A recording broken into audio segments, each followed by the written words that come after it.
Now the handy dandy kitchen scissors. Just cut up the biscuits.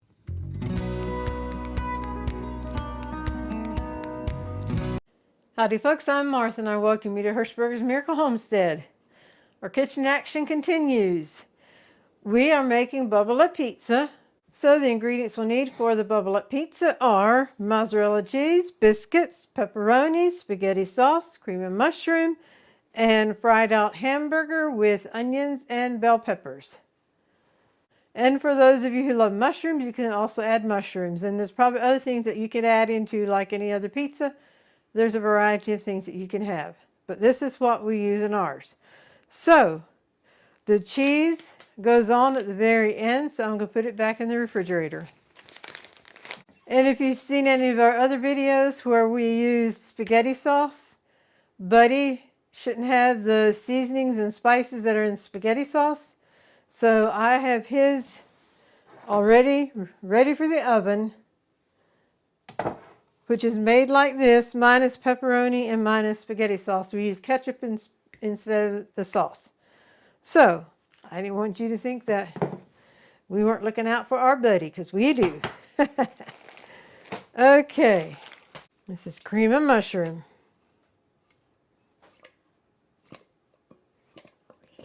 We're going to mix this all together. We're not necessarily layering it in. We're going to mix it all together, except the biscuits. That will be layered.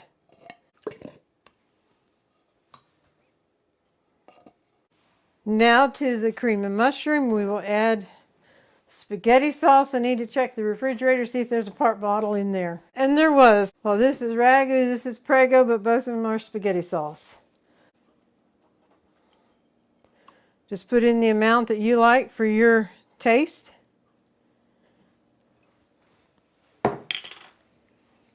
Which varies even in this household. Some like it stronger in spaghetti sauce than others. Well, it's the end of this jar. So we will give this a whisk now, and I go more by the color than measurement on how much to use.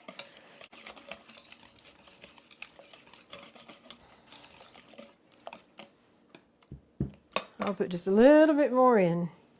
We have this handy gripper for occasions like this. There we go.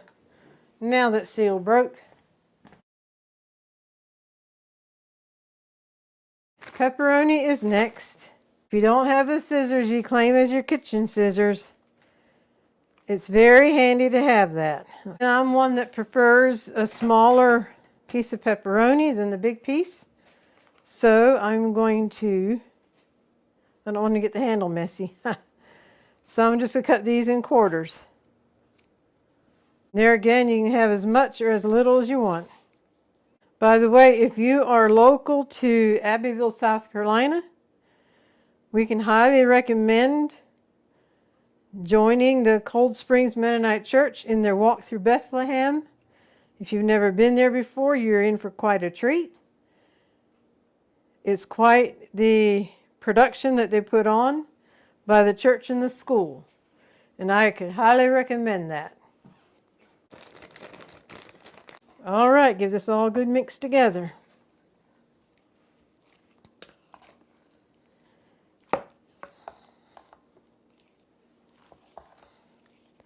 And I did what I don't like doing.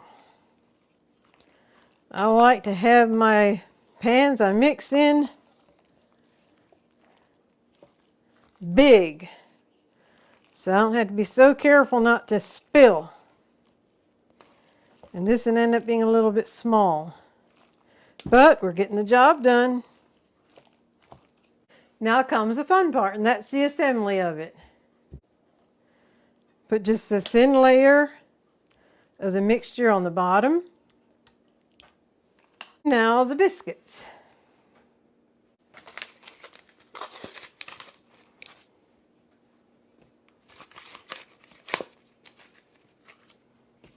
And now the handy dandy kitchen scissors.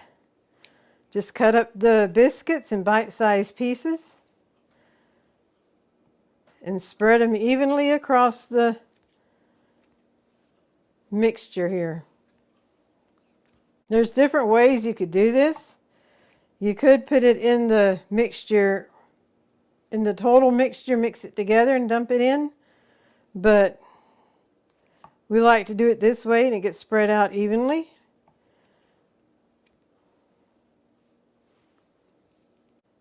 And the recipe calls for 2 of the regular tubes of biscuits, but the regular plain buttermilk biscuit, those are hard to find anymore in the small tubes. So the grands, we just got those, and I think 1 tube will be enough, but I'll have more in the fridge if I need to get another pack out. And again, I know I say this nearly every time, but it's because every time we have new subscribers. I want to give you a hearty welcome to our YouTube family, our YouTube community, and I hope you enjoy the journey with us. And 1 pan of grands is enough, and this is a 9 by 13 pan. With the rest of the mixture here, just cover the biscuits now. I'm going to get rid of that, get that scraper out of my way. And just cover the biscuits now.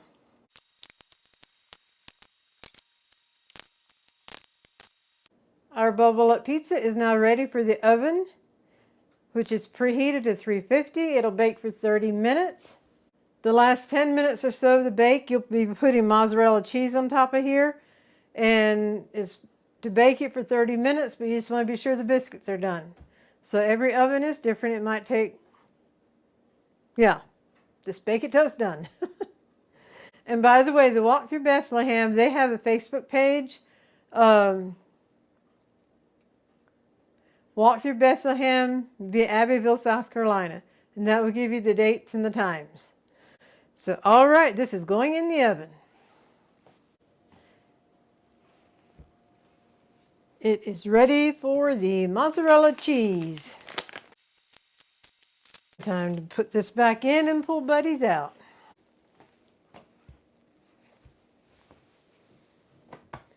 And for since his is a ketchup base, we do a mixture of mozzarella and cheddar.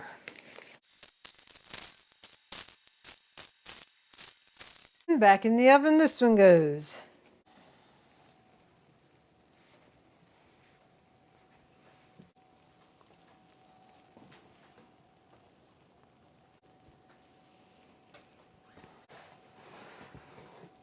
This is Buddy's with the mozzarella cheese. And here we have our Bubble Up pizza. It is piping hot. I can still hear it cooking. It just came out of the oven. Smells amazing. I'm looking forward to our supper. I know we're going to enjoy it. It is piping hot right now, so after it cools down a little bit, we will cut a piece and let you see what it looks like. This was in the oven close to an hour. So there again, just check it. You want the biscuits done, but I also wanted the cheese to be browned a little bit. So anyway, this is a Bubble Up pizza. And I thank you for joining me in the kitchen today. Hope you've enjoyed it. Hope you've learned something. Maybe there's something you can teach me. Just drop a comment.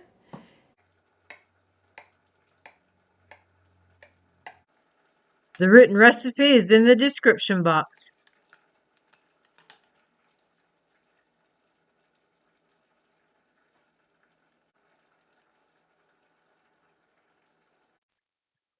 Coming up is a tip from our kitchen. It seems like November and December are always extra busy, or sometimes throughout the year, an occasion might come up that has you extra busy. So things to have in the freezer to help prepare a quick meal. If you have meats that are browned and ready to go, and I know you can't see the pork chop, but trust me, in here is brown pork chop. And this is also something you can do to speed up time in preparing your meal. Having it fried out and in the freezer. And pull it out ahead of time so it can thaw out before you need to use it. We have a video on the yummy pork chop and heavenly rice casserole. And That you can also make with brown pork chops that were prepared ahead of time. And then this is chicken tenders. And no, we did not have to brown it or cook it or anything, but what we did, most of our chicken we trim up before we actually use it. So we had gotten several 40-pound boxes of chicken, and then we went through and cleaned up the chicken, prepared the chicken so it's ready to go. So this is chicken strips, and what suggestions to use chicken strips for. There's a one-dish meal that we have a video on using the chicken strips, potatoes, and green beans. And we also have a video on that. In the Bubble Up Pizza, we're using the hamburger. We had sauteed the onions and bell peppers and put it to the hamburger and actually had it in the oven, prepared it in the oven and then chopped it up, put it in the freezer. So when we needed to do a Bubble Up Pizza, pulling it out was so easy. There's also other things you can make with prepared hamburger like this. We have a video on hamburger casserole. That's something you can make the whole casserole ahead of time actually and have it in the freezer. Then pull it out as you need it. I just wanted to share a few tips on have a day in the kitchen and preparing meats for the freezer to be able to pull out at a later date for a quick meal. So we'll put the pork chop and the chicken back in the freezer. Links for these 3 videos I mentioned will be at the end of the video and also in the description box. And now I invite you to stay tuned for the Golden Thought. Hi, and welcome to the Golden Thought of this episode. We're the twins, Marvin and Martha. And Marvin is better known as Buddy, so when we refer to our brother Buddy in our videos, this is Buddy. That's right. The Golden Thought for today. We aren't called to shine our own light. We are called to reflect His. And the His is God's light. If we can keep our focus on that, our actions, the things we do, is to reflect His light. And the folks out and about that don't know Jesus, that don't know God, and they know we associate ourselves with God, do they see something in our light reflecting God's light that's a drawing factor? Or are my actions a detriment to God's light? So let's remember as we go through life, we're reflecting His light, and as we associate with people, that we can reflect God's light in a way that will draw them to want to know God. Again, the Golden Thought, we aren't called to shine our own light. We are called to reflect His. We thank you so much for joining us on this episode. I hope you've been blessed and inspired by the video today and the Golden Thought today. And with that, we'll bring this episode to a close. We thank you. And until next time, God bless. Shoo-shoo truck, buddy. He went by, didn't he? Shoo-shoo truck, that's what Buddy would call the semi-trucks that go by. When he was younger, why, he was a shoo-shoo truck.